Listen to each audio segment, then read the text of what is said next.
Megan watched her sister emerge from the tiny vehicle and walk towards them. Jess was always a bit on the chunky side, although she always referred to herself as Rubenesque and seemed to have put on a few more pounds. Whether it was from the pregnancy or just the result of sheer indulgence had yet to be determined. Her fair hair, once the envy of the family, was done up in an absurd imitation of Princess Leia's, with what looked like an oversized chopstick jutting comically from the center of it.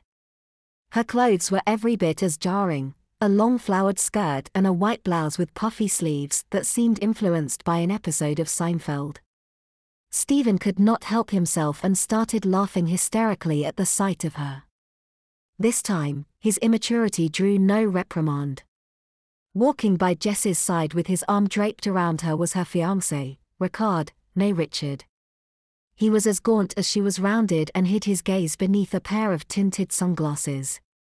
His hornet's nest of bleached blonde hair gave him the look of the struggling artist he often pretended to be. Despite the warm weather, he wore a long-sleeved purple silk shirt and a pair of white pants that were too tight for a girl, much less a grown man, to be wearing. There was not a single happy face amongst the entire family when he stepped forward. "My dear family," Jess greeted with a hint of ennui. "Hello." "Hi Jess," Drew replied uneasily. "Ricard." "A pleasure as always," intoned the former Mr. Landry. Yet when Drew extended his hand for shaking, he did not return the favor. There were greetings all around, most of them brief and unsavory. The rest of the family sat down while Glenn fired up the grill. Fearing an ugly confrontation, Drew rushed off to help.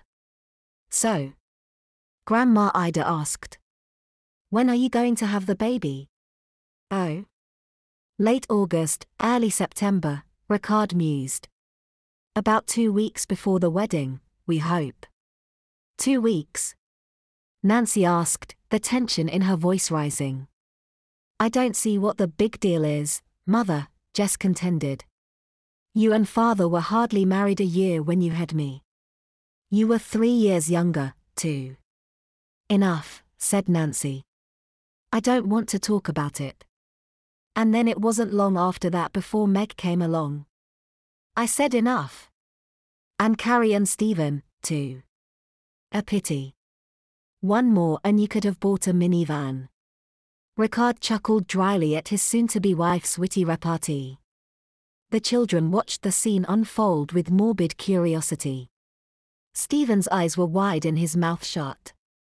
He knew his sister was being a bitch and he felt bad for his mom, but he couldn't help be entertained. Carrie prayed that Jess would say no more, and God help Ricard if he decided to open his mouth. Like most of the family, she couldn't stand him. However, her reasons extended quite a bit beyond everyone else's base objections. Ricard had taken to verbal jabbing her at every one of their few interactions.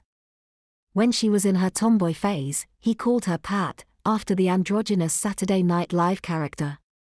When she went straight edge, he asked her if her oneness with nature precluded her from taking showers. He had yet to comment on her pseudo-gothic attire, but she knew it was coming any minute. "Hey Meg," she whispered, but her sister seemed lost in a trance.